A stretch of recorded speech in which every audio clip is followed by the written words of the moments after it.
Summary of the most important news from ICI News Canada, with its anchor Angelica Cifuentes.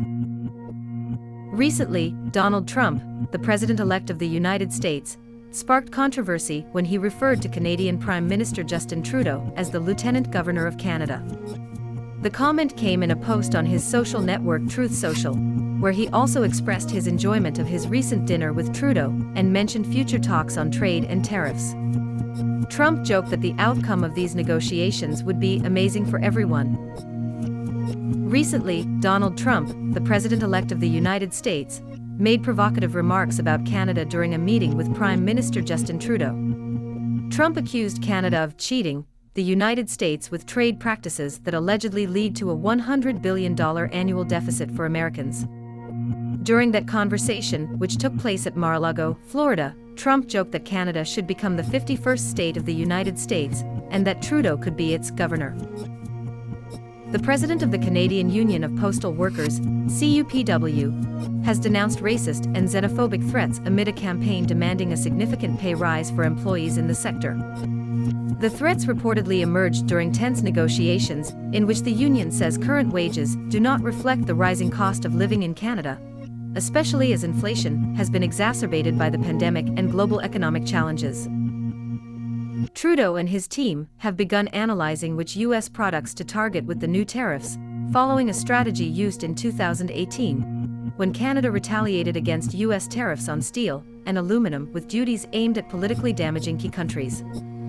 The products previously selected included yogurt and whiskey, and targeted the states of influential Republicans like Mitch McConnell. Trump commented that it would be beneficial to merge Canada as a country if it was divided into two regions, one conservative and the other liberal, in order to maintain political balance in the United States. In addition, Trump said that the United States subsidizes Canada to the tune of about $100 billion annually, which he considers unacceptable in light of the current trade deficit between the two countries, which is about $75 billion annually.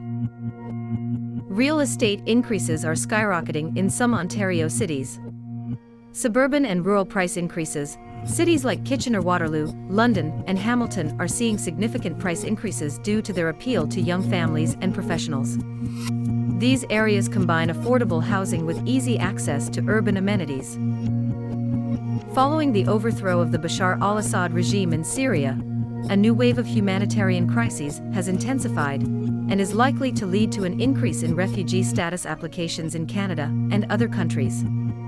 The fall of Aleppo to rebel forces marked a turning point in the Syrian civil war, which has been raging for more than a decade. The event led to a mass exodus of civilians fleeing the violence and seeking safety in neighboring areas and other countries around the world. In Canada, the Syrian community expressed relief at the end of a regime seen as oppressive, but also expressed distress at the uncertainty facing the country. Some fear that Assad's fall will not mean the end of the conflict, while others are cautious about the possibility of a return to civil war, experts and international media have noted. The city of Longueuil, part of the Montreal metropolitan area, has announced a 3.2% property tax increase by 2025. The measure responds to the increase in municipal operating costs and the need to finance major projects, including community services and infrastructure maintenance.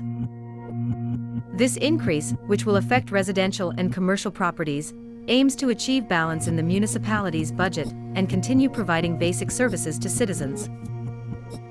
Subscribe and share from our platforms on YouTube and Facebook like ICI Noticias Canada.